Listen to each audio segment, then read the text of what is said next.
Because I asked you what the fear was, you said socialism, and then I jumped in. So is it that you fear, do you fear dictatorship like we see in Venezuela? What about socialism is it that you feel is the most imminent threat? Big government, to me, is the biggest threat.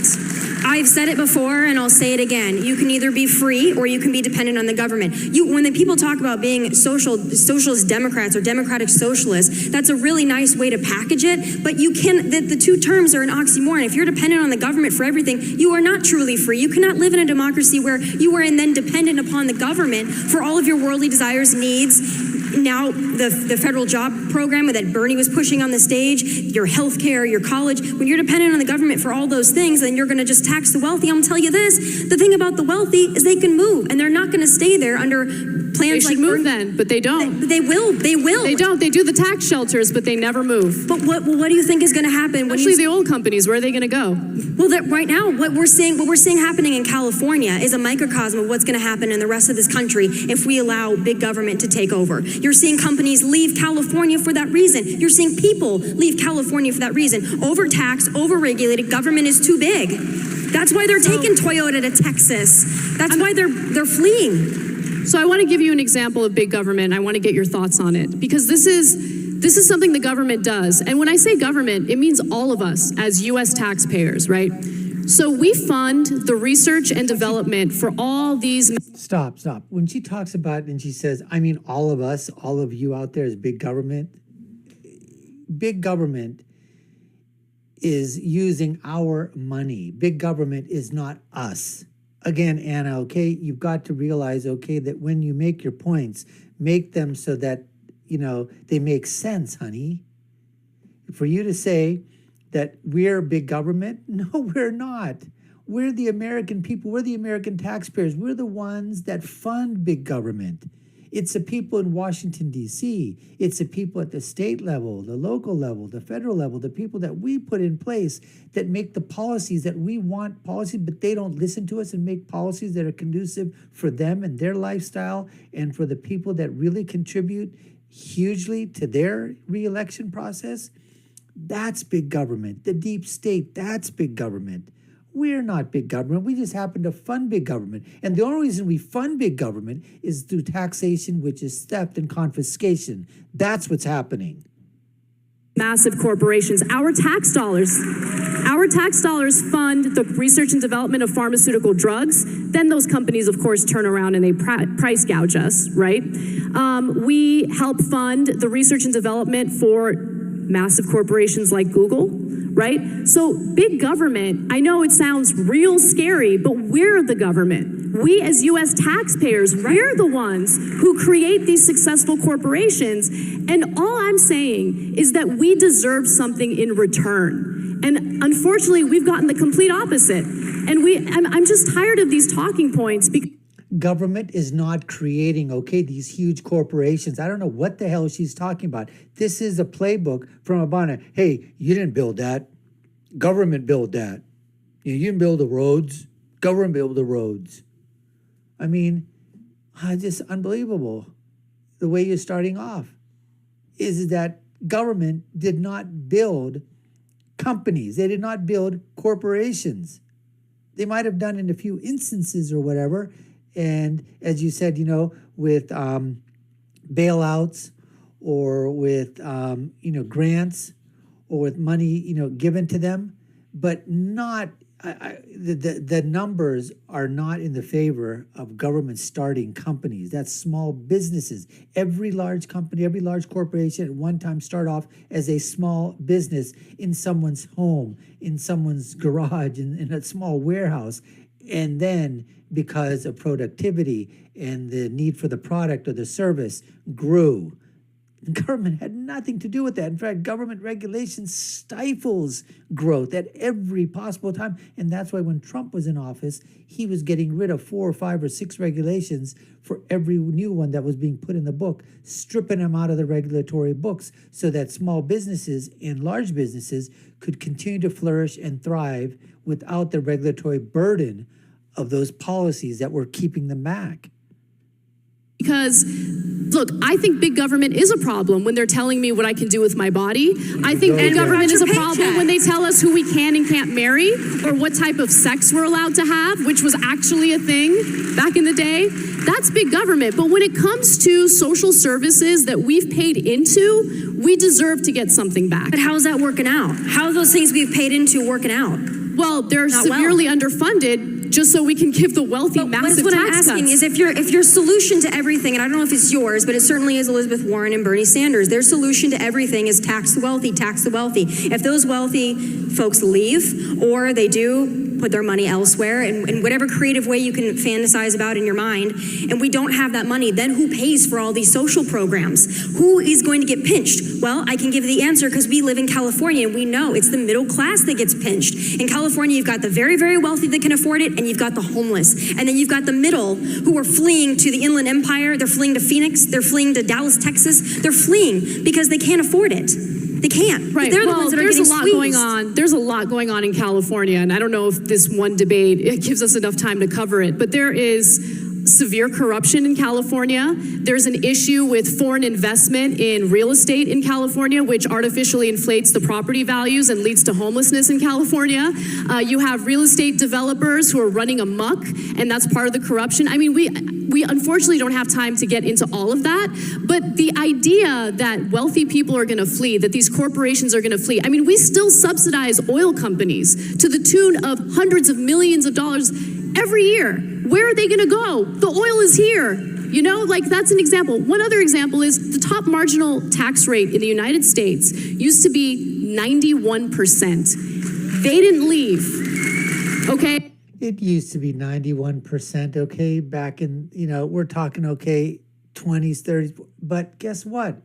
Nobody paid that. They didn't pay 91%. They just basically said it was 91%, and they were effectively paying much, much, much less. Come on, Anna, get your stuff straight. Okay, so if you want to leave, have at it. But I think that if you're living in this country and you've taken advantage of the opportunities that this country has given you, you're not allowed to shut the door behind you. And I'm not talking about equality of outcome. I'm talking about equality of opportunity. We should have a system that's fair, that gives people their opportunity to shine and work themselves up the economic ladder. And that's all and I'm we saying. agree We do. It's called the educational system. on that statement. We don't agree how to get there. I believe innovation is fostered through competition, through the free marketplace. And taxpayer money through research and development. But you realize that the government's also funding research and development for all of your alternative fuel companies, for all the research. I mean, it's not just, they're not just fueling corporate. I mean, to say that our government, our taxpayer dollars are funding corporations and then to not look at all the other areas that they're funding, is government spending a problem? Absolutely. I would imagine that if someone developed an alternative energy, historically speaking, the government would let a company take it over and profit from it, correct? Not in Bernie Sanders' America, not in Elizabeth Warren's America. Innovation is fostered through the free marketplace and competition. It is not fostered through handouts, through socialism, through government regulation.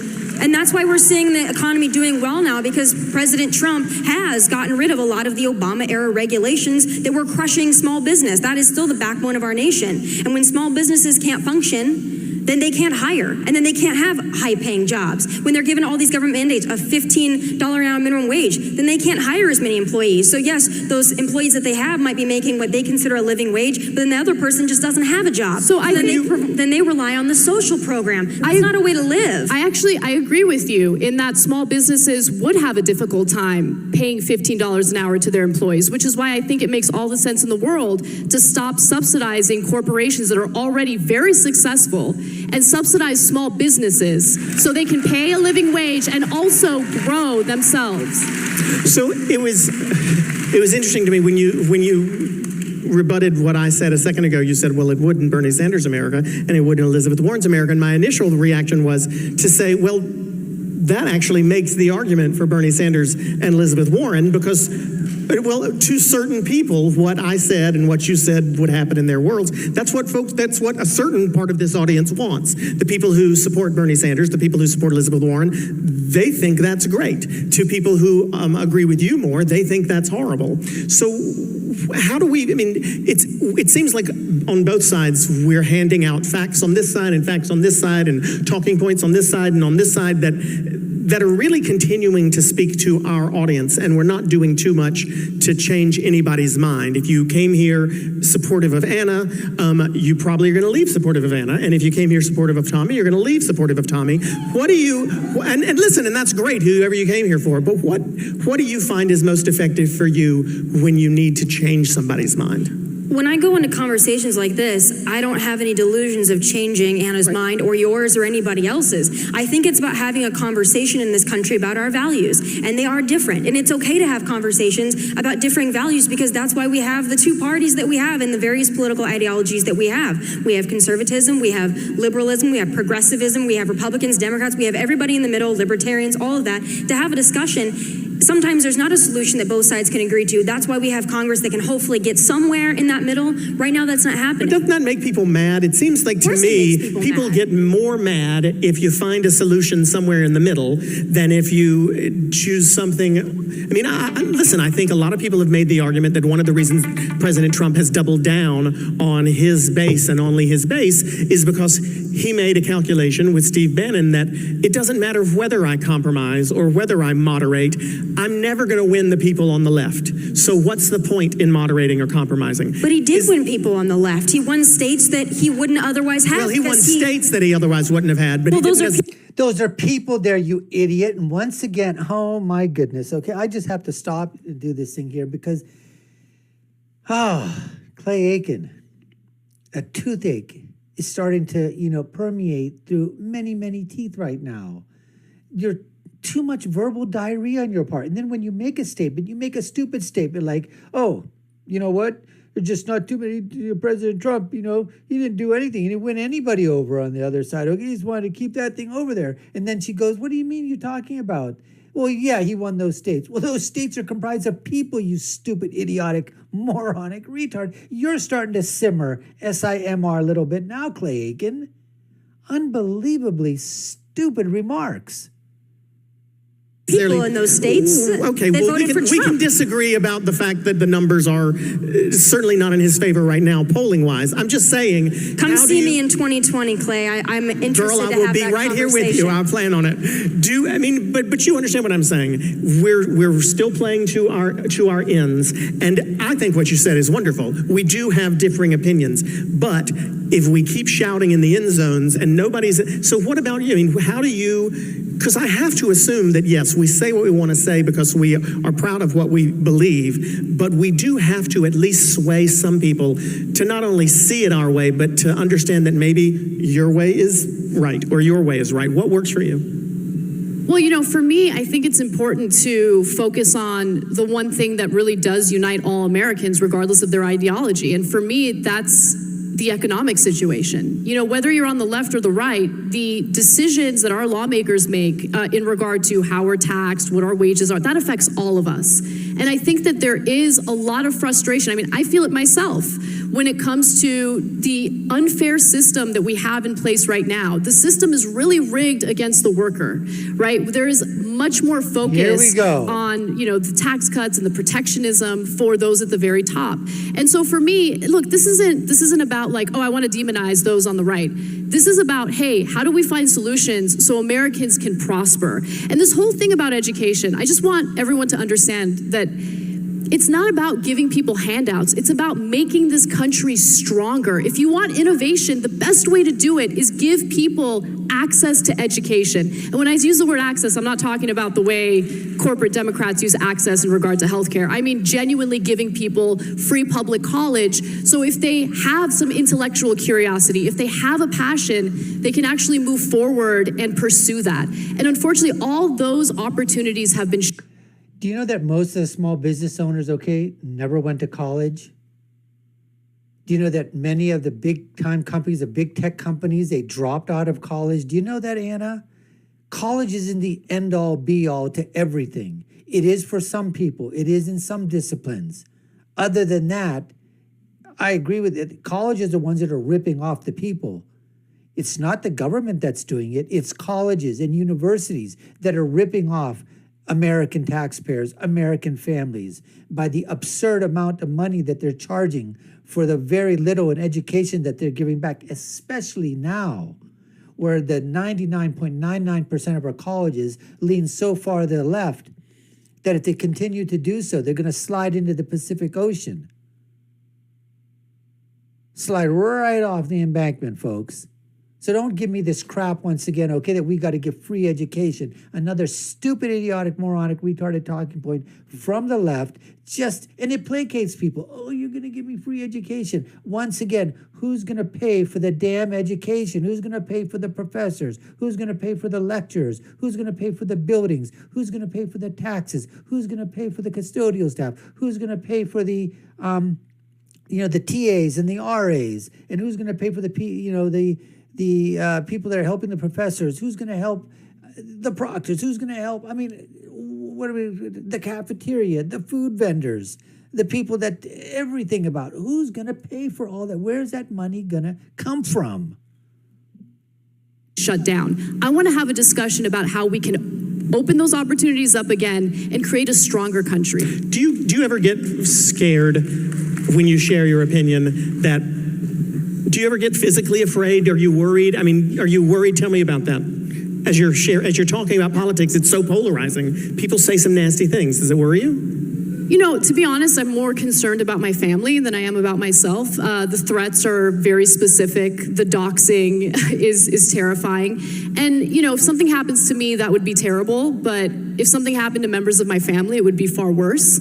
And so, my nieces and my nephews are my life. And I want to share them with my fans, and I want to share pictures and celebrate their birthdays publicly, and I can't do that out of fear that someone's actually going to carry out an act of violence and hurt them. So yeah, the fear is real, and I think that this political climate has made me extremely paranoid, and I wish I weren't that way. Do you get scared? I mean, I know you got your gun, girl, so I ain't worried about you there. But do you not get worried? You're very polarizing, of course, and you speak very strongly about your opinions. Do you get worried at all? Well, I've had things actually happen to me, so it's not a worry, it's actually a reality for me. But yes, at the end of the day, it is, but I would feel horribly if I sat on a stage next to someone like you and you, who I watched on TV. I won't say how old I was. Please but don't. To say that, I'm a victim, yes, sometimes I have been a victim, but I get to do, in my opinion, the greatest job I could have ever hoped to have.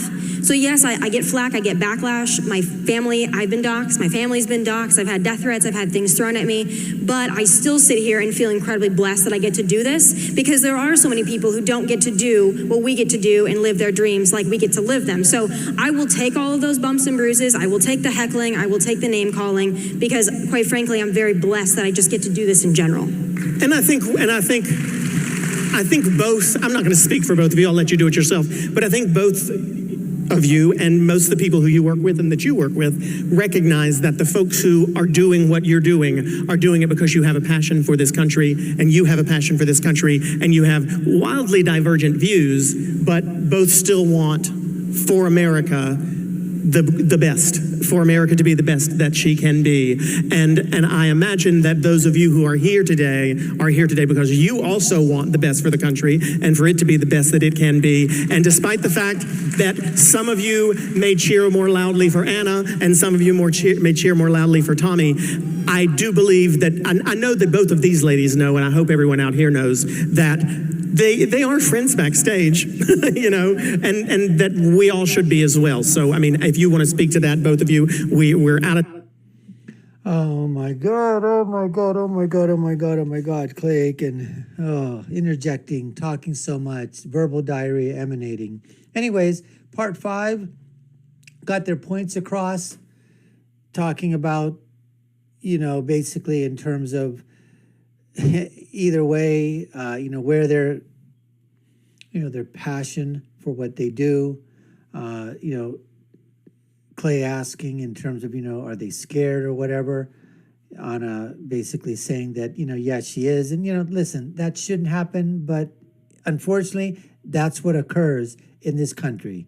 The doxing, the rhetoric, when it becomes amplified, you have to be aware of, what's going on. You can't just, like she said, she wants to share things that's going on with her family, but she's afraid to, which I understand because you have nut jobs on the extremes of every, political identity, ethnic class, skin color, any group or organization. You got nut jobs and whack jobs, okay, on the fringes. Same thing, Tommy says, although she carries her gun, okay, whatever. So, but she said she's been, verbally abused, physically abused, altercations, things thrown at her. So, yeah, the fear is there. But I liked her answer where she said she gets to do what she gets to do, which is great. And if you love what you do, if you're passionate about what you do, you're passionate about your job, whatever it is, then this country allows you to do that. And, to go ahead and continue to do that is just the greatest blessing. And I love what I'm doing as well. So with that being said, appreciate you taking the time to watch. You've been watching the Dr. Nasser Sheikh Show, and I've been the guest host for today. My name is Dr. Nasser. If you haven't done so already, subscribe to the channel, hit that like, share, and follow button. Let us know what you think in the comments below. Notification bell so you get all of our content, all of our different politicon debates and other reaction videos and current news events videos as well. I'll leave you with my final thought, which is, when you're right, you're right. And when you're left, you're wrong. We'll see you again next time, folks. Take care and stay safe.